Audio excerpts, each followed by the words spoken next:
Hey guys, welcome to Github workflow tutorial video tutorial.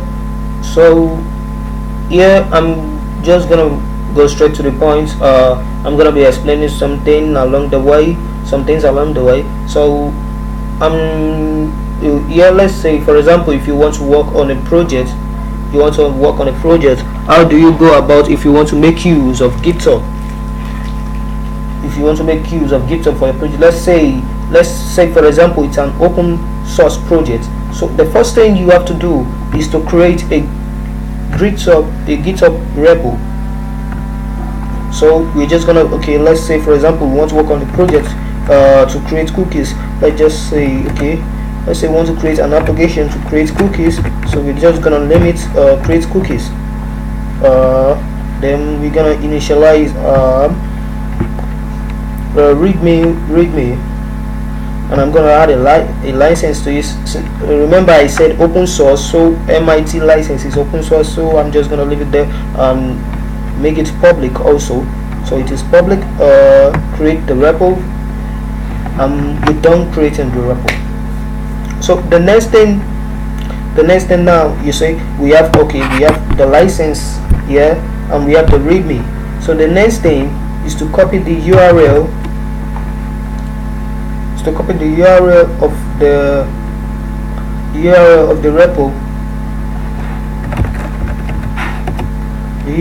repo, oh sorry, okay, I'm just gonna do this,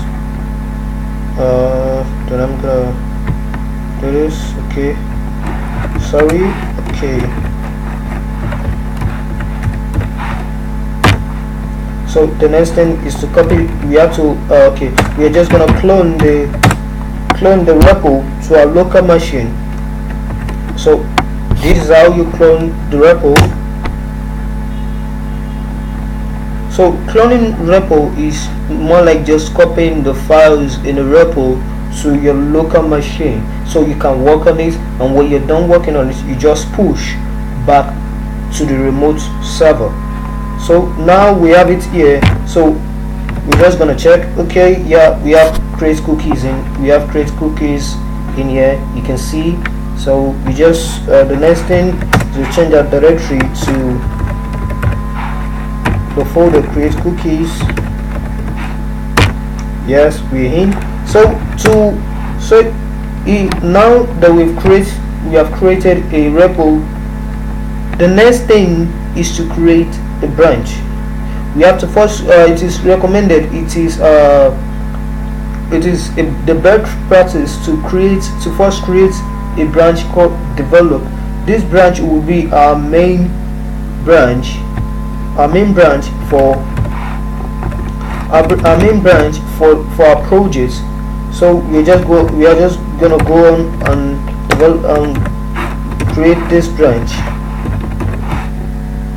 Okay, so I'm making a lot of mistakes right now. Actually, this is my first tutorial, so we've created a branch. So since this is just a tutorial, we're not gonna put anything in the branch. We're just gonna go straight to, so now we push. So this is how you push in GitHub, but mind you, this push, sorry, it's before it's asking for username, password.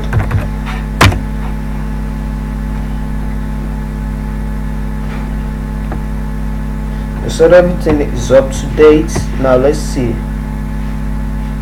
it's really up to date, or is not up to date. It's not up to date. A branch is not here. Oh, okay, we missed one step.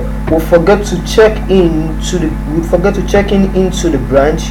So yeah, we're just gonna check in when you create a new branch. Oh sorry, just go back.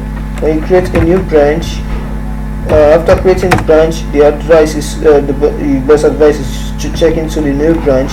So the name of our branch is, okay, the develop. So now we have switched to develop branch. We are on the develop branch, so now we're just gonna push. Mind you, if you just created a new branch, you create it on your local machine and you push, you can't make use of this syntax to push. It's not gonna work, because the branch only exists on your local machine. So for you, so it's a new branch, so for it to be created on your remote server, you have to use this. So we're just gonna copy this, then we're gonna go on and paste it here. Then sorry about this, just have to secure your Github.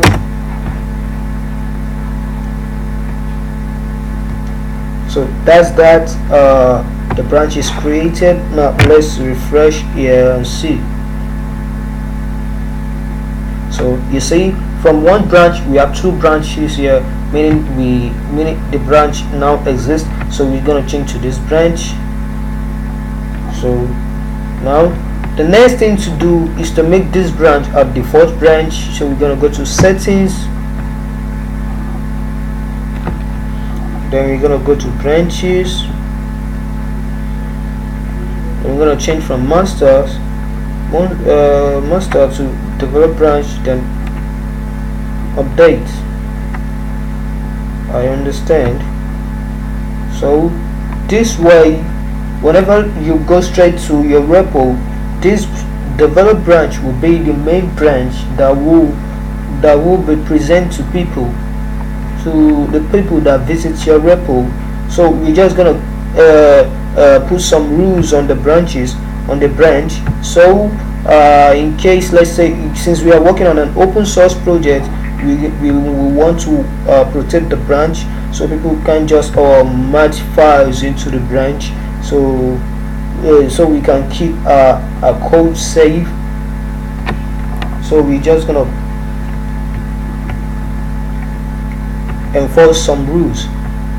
So I'm just gonna leave it like this, and I'm gonna save.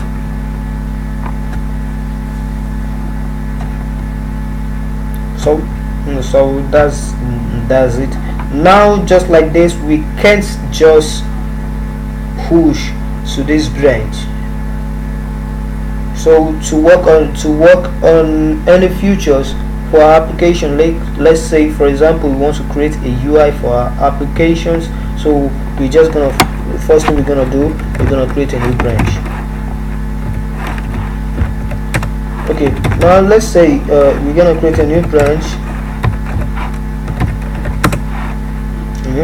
Let's call it UI. So we're gonna check into this new branch.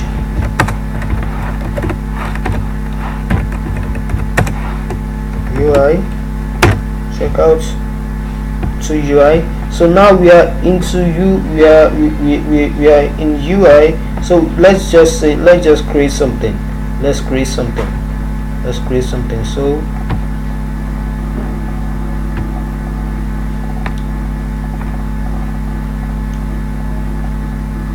So we're just gonna go straight to where, okay, yeah, we have it here.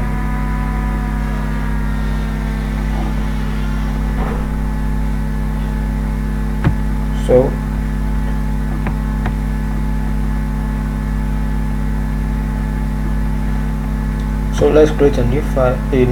Let's create a new folder here. Or just create a new file directly. I don't think we need folder, so we're just gonna create a new file directly. Index.html. Let's just write it this way. So we're just gonna put okay, HTML. Okay, so body. Okay, we're gonna put our head. Okay, so we're just gonna put some things right here. Let's say okay, create okay, cookies.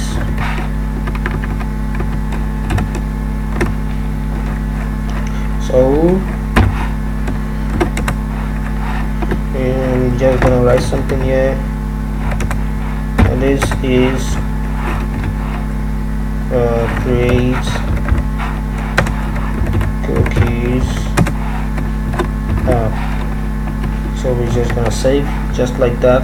So now we have something in the branch. So the next thing is to comments. I'll change to comment the change in the file, the change in the repo, the change in the branch. So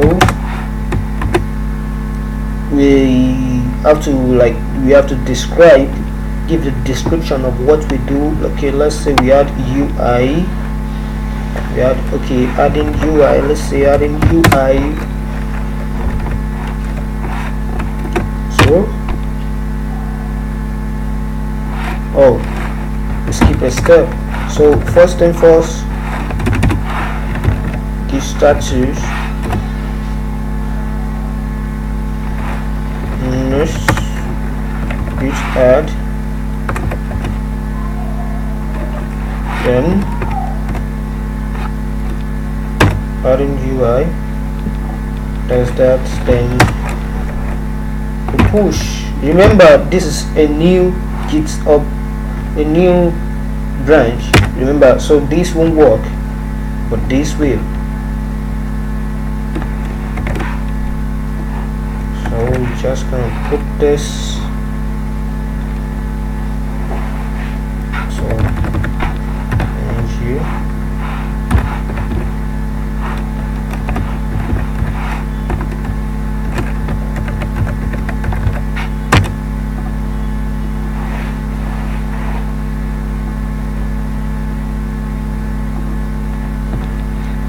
So now let's refresh here. Now we have a new branch called UI. So let's say, okay, as a contributor, I'm the one that creates this new branch called UI. So I've created this UI branch. Now I want to match this to this guy, but I don't have the authority. I don't really have the permission to match this. So what am I gonna do?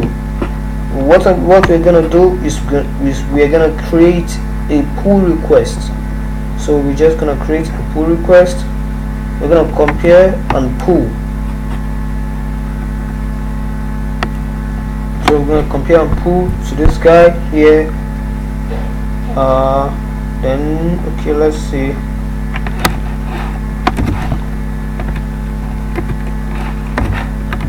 So this UI, and just gonna try. We're gonna try to explain what we do in the new branch. So I'm just gonna write this.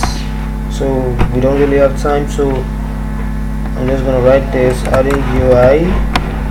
That's all. So I'm gonna create a pull request just like this. That's all. So now we've created a pull request. So we have created a pull request.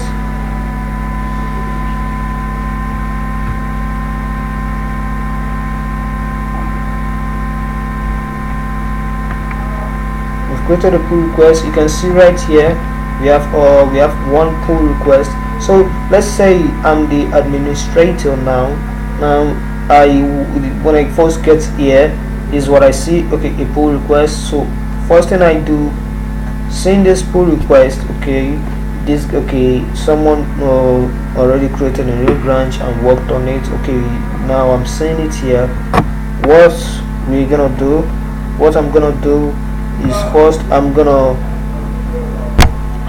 pull this branch to my local machine, and I'm gonna check for bugs, and I'm going to ensure the code is working.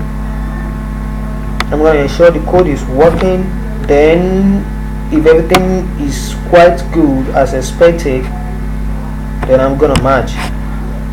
But since really we don't really have time, so I'm just gonna match directly straight. So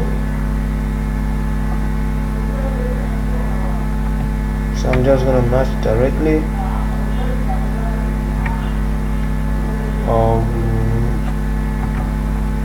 So that's it. So I've merged and I delete the branch.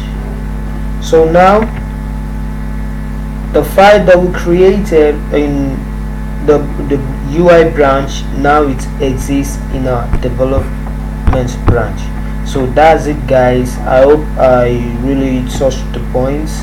So that's it. And if you want to work on another branch, or want to work on, or let's say want to work on another feature, or remember, always create a new branch for each feature.